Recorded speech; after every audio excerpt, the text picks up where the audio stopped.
bakit hindi sila nahuhuli sa pagbebenta ng mga endangered species? Okay po mga kahabi, ito yung ating pag-uusapan natin ngayon sa video na to.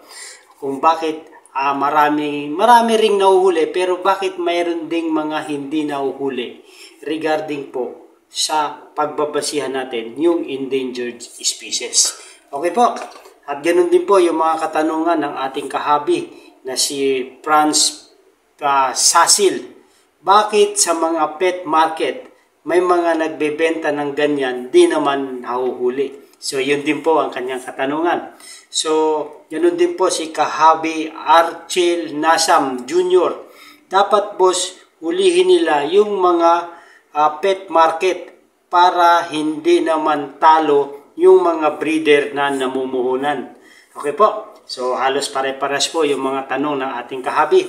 At ganun din po ang tanong ng ating kahabi na si Edsel Bulawit. Bakit hindi sila manghuli sa Bukawi, Malabon at sa Pasig pet market? So, meron po siyang specific na lugar pa kung bakit nga ba hindi nahuhuli. So, yun po ang pag-uusapan natin kung bakit hindi sila nahuhuli sa pagbibenta ng endangered species. Okay po, mapagpalang araw mga kahabi. At kung bagong viewers ka sa channel na ito or napadaan kayo, ay humingi ako ng favor, please subscribe my YouTube channel, Olen Aviary at iba pa. Okay po mga kahabi, so yun po ang ating pag-uusapan sa video ito. Let's go, let's go!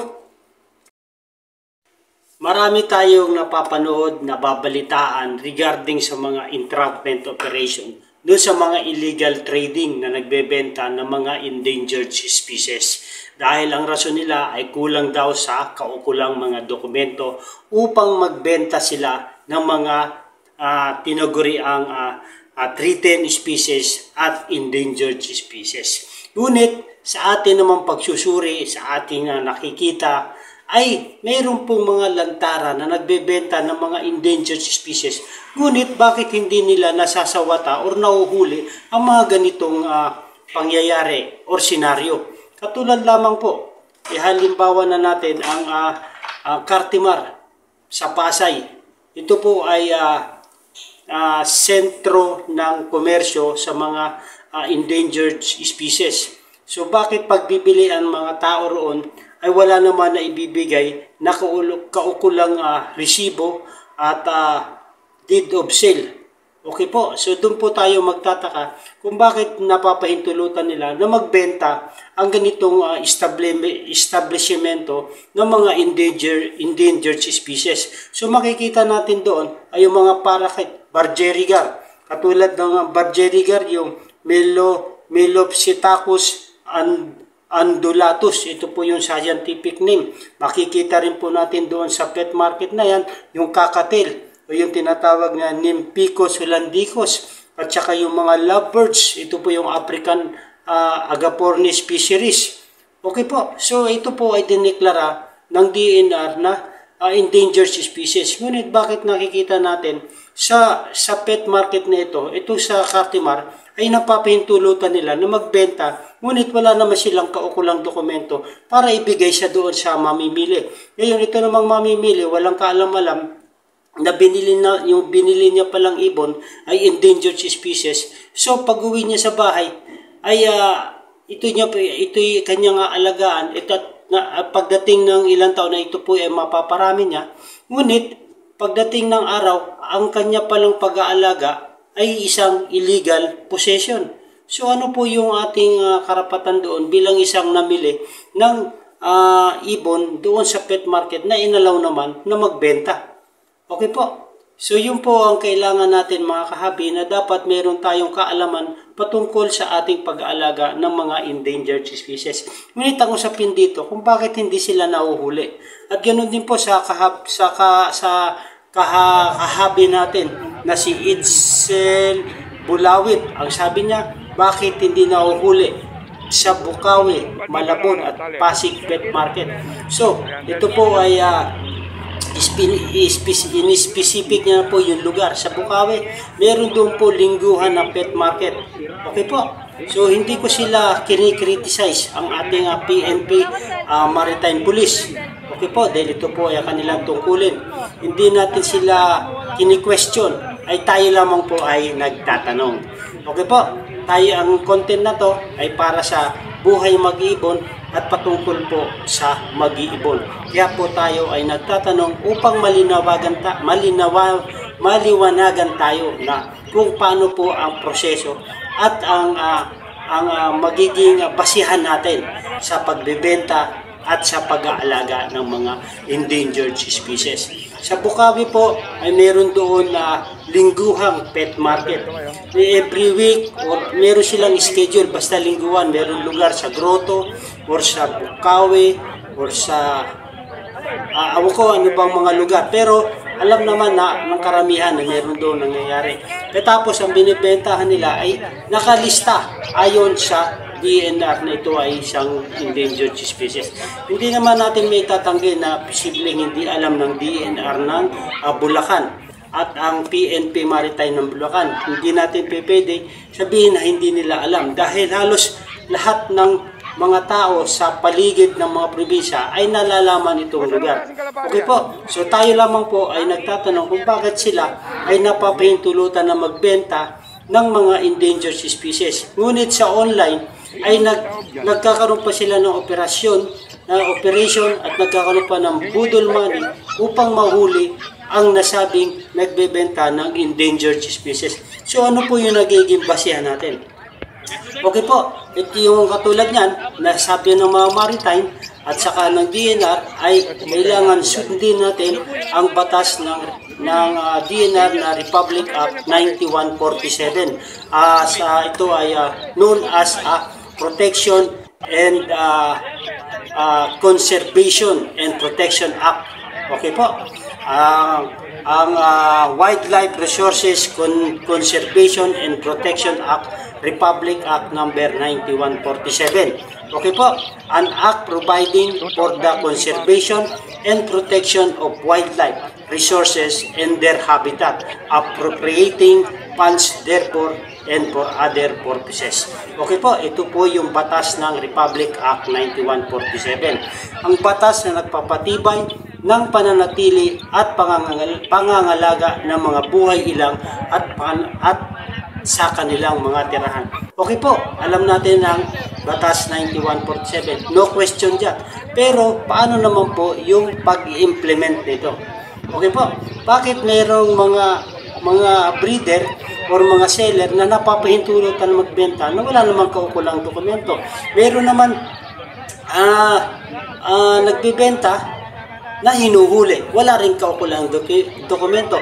Pareha silang walang mga dokumento, pero bakit merong napapahintulutan at merong hindi? So, ano ba ang pagkakamali dito? Sa implementasyon ng batas, pero isa lang naman po yung batas na sinusundan natin.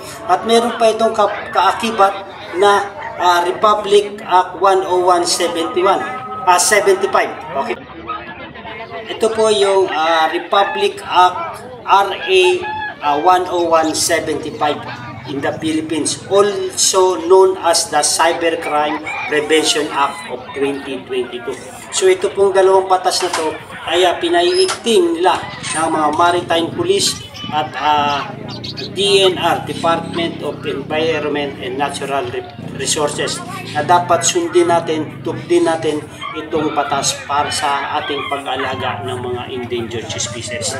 Ngunit kahabi ay tayo lamang po ay nagtatanong doon sa ating mga kinaukulan at nagpapatupad ng mga ganitong batas sa implementasyon na kung ano po yung mga listahan or saan natin makikita itong mga listahan na to na inaalaw nila na magbenta doon sa area na yan na nakikita naman natin tulad sa Cartimar, sa Arranque, sa Bukawi, mga pet shop.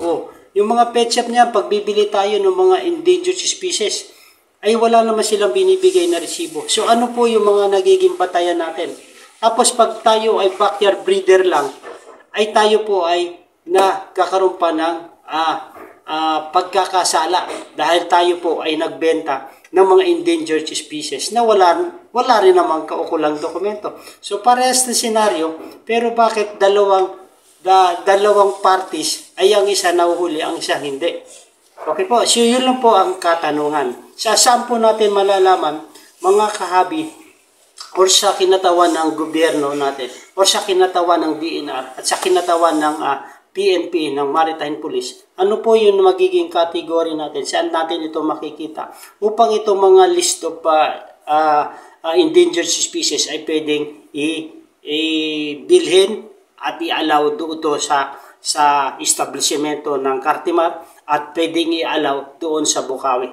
Okay po? So, yun lang po ang aming katanungan kung bakit hindi nahuhuli ang pagbibenta ng mga endangered species. Okay po? So, kahabi, nais ko rin po i-share ito sa inyo. Ito yung matagal na taon. Pero gusto ko lang balik-balikan at para ma-aware tayo, para mahanda natin yung dapat natin sundin alinsunod sa batas ng RA 9147 at ang Republic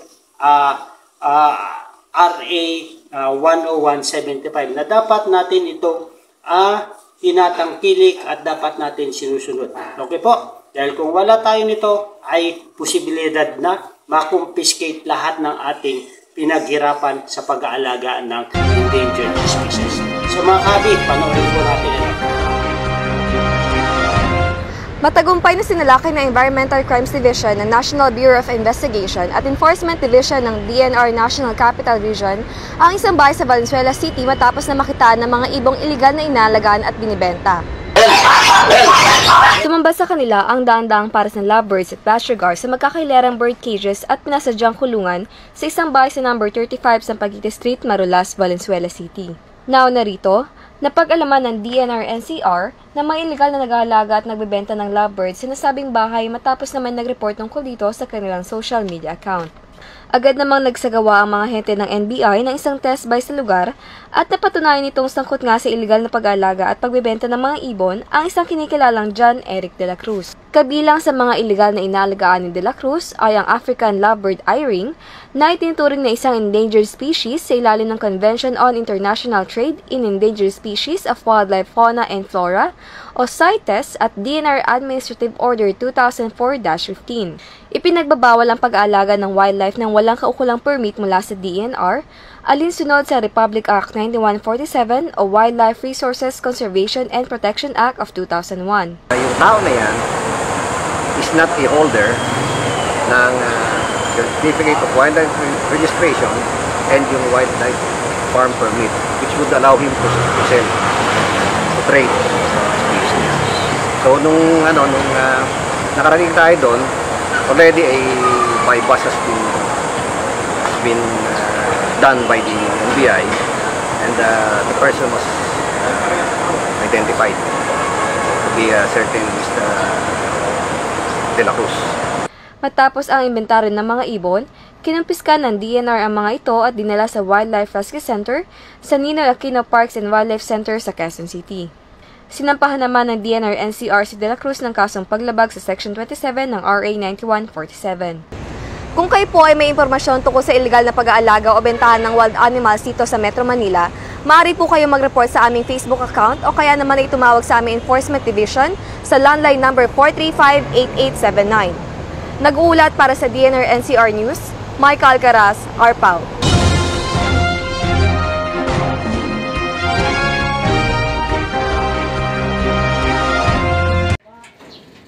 Okay po mga kabi, kung nagustuhan yung mga video na to regarding po sa content natin, regarding po sa buhay mag-ibon, ay humingi ako ng favor, please subscribe my YouTube channel, Olen Aviary at iba pa.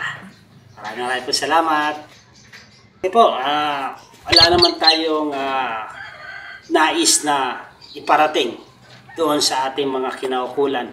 Ang sa atin lamang po ay nagtatanong tayo at sa mga kahabi natin na nagtatanong din upang maliwanagan tayo patungkol po sa implementasyon ng batas ng RA 91 at sa kaakibat nito na RA 10197. Okay po? So, nais lang po natin ang maliwanagan kung saan natin ito dapat makita at ang implementasyon nito ay para sa lahat. Hindi lang po para sa iilan. Okay po? Sabi nga sa programa ni Ted Pilon, think about it. Okay po? So, yun lang po ang nais natin iparating. Maraming po salamat. Maganda ang buhay pag may alagang ibon sa ating bahay. Buhay and God bless. Thank you for watching.